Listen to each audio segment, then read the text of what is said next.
پاشا صاحب سب سے پہلے تو ہمایوں دلاور صاحب کے او ایس ٹی بنائے جانے سے بات کرتے ہیں. کیا سمجھتے ہیں کہ چیف جسٹس اسلام آباد ہائی کورٹ نے ان کی درخواست کے اوپر ایکشن لے کے انہیں او ایس ٹی بنایا ہے یا پھر وہ کیس سے منسلک انتظامی کارروائی؟ میرا خیال ہے کہ کیس سے منسلک انتظامی کارروائی شاید نہ ہو. اس کی وجہ یہ ہے کہ ابھی تک تو ایپیلیٹ کورٹ کا کوئی ورڈکٹ آیا نہیں ہے اور نہ ہی انہوں نے کوئی ایسی فائنڈنگ دی ہے کہ اس نے غلط فیصلہ کیا ہے. یہ البتہ اس میں زیادہ مجھے لگ رہا ہے وزن کہ ہمایوں دلاور نے خود ہی اپلیکیشن دی ہوگی موجودہ حالات کو دیکھتے ہوئے. آپ کو یاد ہوگا کہ جب یہ فیصلہ کرنے کے بعد یو کے گئے تو وہاں بھی ایک دو جگہ پہ ان کو جو ہے وہ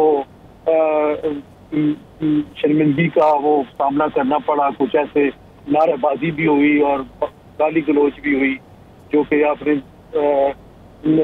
سوشل میڈیا پہ بھی دیکھا اور آپ کے چینل پہ بھی دیکھا. تو یہ زیادہ اس میں وزن ہے کہ انہوں نے خود اپلیکیشن دے کے وقتی طور پہ او ایس ڈی بننے کو ترجیح دی.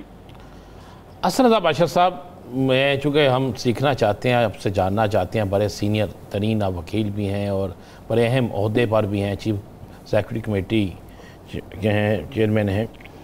یہ تو بتا دیں کیا کبھی پاکستان میں کوئی اور بھی ایسا فیصلہ ہے جو 12 بجے کہا جائے اور 12:30 بجے 30 صفحات پر مشتمل فیصلہ تیار بھی اور سنا بھی دیا جائے اور جاری بھی کر دیا جائے؟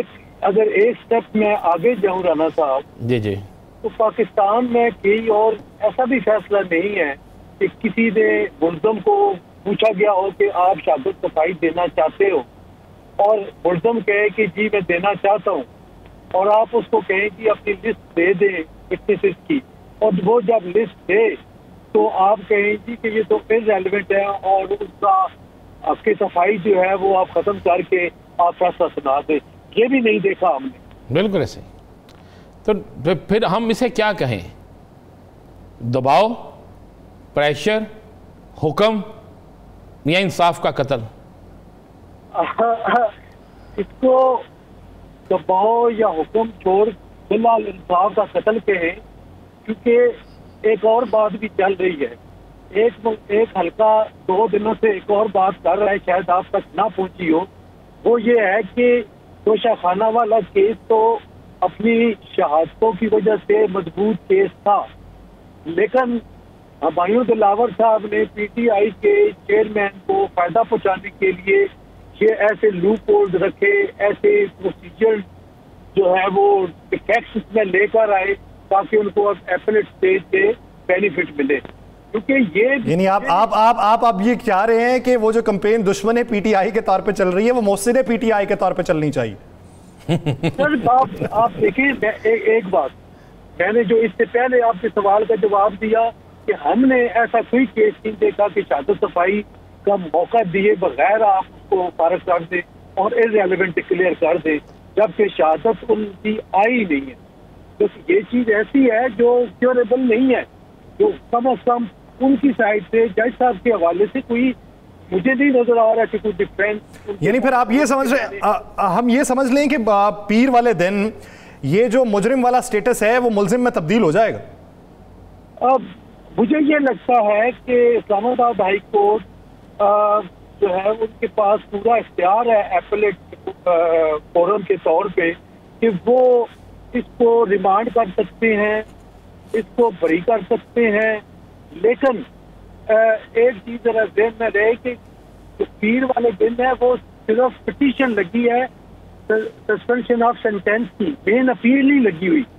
جو بھی آپ ایکسپیکٹ کر رہے ہیں فیصلہ، وہ مین اپیل جب فکس ہوگی اس پہ فیصلہ ممکن ہے کہ یہ آئے اور وہ ریمانڈ ہو جائے، دوبارہ فیصلے کے لیے بھیجے. شہادت صفائی اور مینٹینیبلٹی والے جو پوائنٹس ہیں ان کو پھر ریز کر کے اس کو پھر ایڈریس کر کے تو پھر وہ کرے.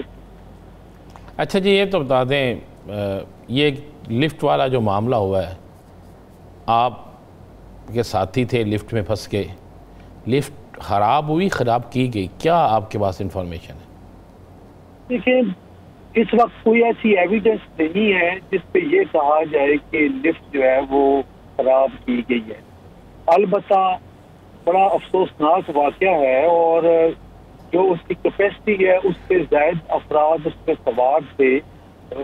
بہت ہی سینئر کونسل سردار لطیف کھوسہ صاحب اس میں تھے، اور بڑا افسوس ہمیں ہوا اس واقعے کی وجہ سے، اور ہم نے کنڈیم بھی کیا.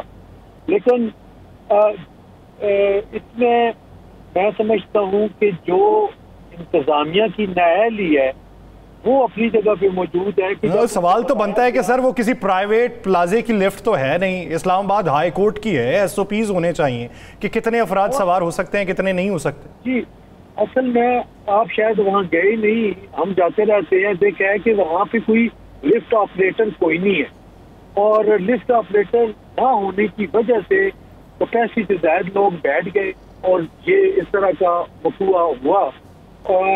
اگر جاتے ہوئے رکتی تو پھر ایک بات تھی کہ ان کو روکا جا رہا ہے، لیکن وہ ہیئرنگ کے بعد واپس آ رہے تھے تو وہ یہ رکا ہے. لیکن تحقیقات بہرحال ضرور ہونی چاہیے. ہم سمجھتے ہیں کہ انڈیپینڈنٹ تحقیقات ہوں گی تو چیز جو بھی سامنے آئے گی، اگر تو اس میں کوئی میلا فائدی ہے، کسی نے جان بوجھ کے اگر ایسا کیا ہے تو وہ بہرحال سامنے آنا چاہیے، اور اس کے خلاف پھر کارروائی بھی ہونی چاہیے. اچھا، لطیف کھوسہ صاحب نے اعلان کیا ہے کہ وہ پشاور سے تحریک کا آغاز کر رہے ہیں. کیا آپ سمجھتے ہیں وہ تحریک ان کے گروپ کی ہوگی، یا وہ تحریک بالکل تمام کے تمام وکلاء کی ہوگی؟ دیکھیں، ہمارے بزرگ ہیں، بڑے سینئر ہیں، بڑا احترام ہے ان کا.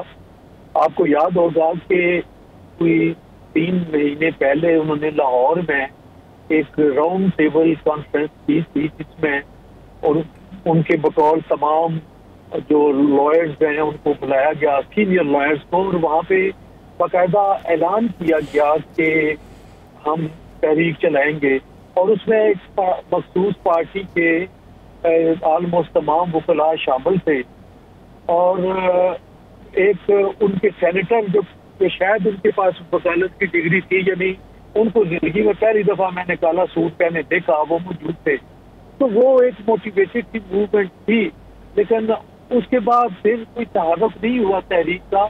دیکھیے، تحریک وکلاء نے اگر چلانی ہے تو سب سے بیسٹ فورم وکلاء کا پاکستان بار کونسل اور پھر پروونشل بار کونسلز ہیں. پاشا صاحب کبھی کبھار باتیں کچھ سنیں نا تو وہ ہوتا ہے کہ یار ایسا نہیں ہونا چاہیے، یا اخلاقی طور پہ ایسا نہیں. میں نے بہت سے لوگوں کو جن کا تعلق لاہور سے ہے یہ باتیں کرتے سنا ہے کہ اگر کھوسہ صاحب آئیں تو ان کے گھٹنوں کو ہاتھ لگائیں، اعتزاز صاحب آئیں ان کو بھی گھٹنوں کو ہاتھ لگائیں، جی سر کریں، لیکن وہ جو باتیں کہتے ہیں وہ سنیں، اس پہ عمل نہ کریں. وہ کہتے ہیں کہ وہ اپنی زندگی گزار چکے ہیں، اب ہمیں گزار رہی ہیں. یہ اس طرح کے بھی لوگ پائے جاتے ہیں وکلا کمیونٹی میں. سر میں چونکہ بڑا وکلاء کے ساتھ ڈائریکٹلی ان ٹچ ہوں، عام وکیل کے ساتھ، ٹھیک ہے، اور وہ جو باتیں کرتے ہیں ہمیں ہاتھ باندھ کے کہتے ہیں کہ مہربانی کریں اب ہمیں کسی تحریک میں نہ جھونکیں. پہلے بھی ایک تحریک میں کیا فائدہ ہوا، کیا نقصان ہوا، قطع نظر اس کے ہم کامیاب تو ضرور ہوئے، لیکن جو اینڈ ریزلٹ نکلا اس میں ہمیں کامیابی نہیں نظر آئی. ہمیں جو ہم چاہتے تھے ایک تبدیلی، تو اس وقت ایک چیف جسٹس بحال ہونے کے بعد پورے سسٹم کو ٹھیک کریں گے، وہ بجائے اس کے کہ وہ چیمبر میں بیٹھتے اور سارا سسٹم ٹھیک کرتے، ٹرائل نیچے سول کورٹ سے لے کے سپریم کورٹ تک، اور ایک ایسا رول آف بزنس بناتے کہ جس میں عام لٹیگنٹ کو فائدہ پہنچتا، لیکن نہیں ہو سکا. تو ہمیں تو مایوسی ہوئی ہے، اور اسی لیے وکلاء کہتے ہیں کہ ابھی ہم، اور وکلاء اس وقت تحریک کے موڈ میں بھی نہیں ہے. ہاں، ایک تحریک چل سکتی ہے، ایک چیز ہو سکتی ہے، یعنی تحریکیں اگر چلانی ہوتی تو چیمبر میں بیٹھ کے بھی چلائی جا سکتی تھی. ماضی کی جو تحریک ہے اس نے کچھ فائدہ نہیں دیا.